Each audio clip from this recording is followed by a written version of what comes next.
Bonjour à tous. Je continue à vous partager des extraits du livre de Yves Semen sur la théologie du corps de Jean-Paul II. Deuxième partie, le sacrement. Éphésiens 5, 21, 33, dans le contexte global de l'Épître aux Éphésiens. La lettre aux Éphésiens possède une structure très significative. L'auteur commence cette lettre en présentant l'éternel plan du salut de l'homme en Jésus-Christ. Dieu, Père de notre Seigneur Jésus-Christ, qui nous a élus en lui pour être saints et immaculés en sa présence dans l'amour, déterminant d'avance que nous serions pour lui des fils adoptifs par Jésus-Christ, selon le bon plaisir de sa volonté, à la louange de gloire de sa grâce, dont il nous a gratifiés dans le Fils bien-aimé, en qui nous trouvons la rédemption par son sang, la rémission des péchés selon la richesse de sa grâce, pour réaliser ce dessein à la plénitude des temps, récapituler toutes choses dans le Christ.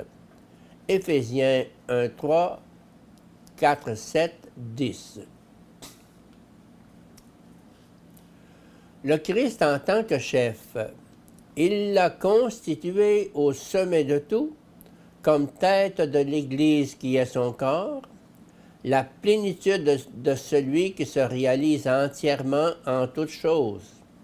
Éphésiens 1, 22, 23.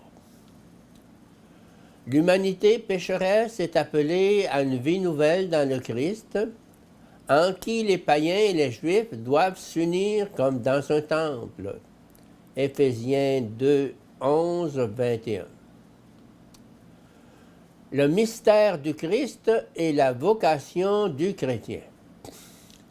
Soyez donc des imitateurs de Dieu comme des enfants bien-aimés, et marchez dans l'amour comme le Christ nous a aimés et s'est donné pour nous en sacrifice. Éphésiens 5, 1, 2.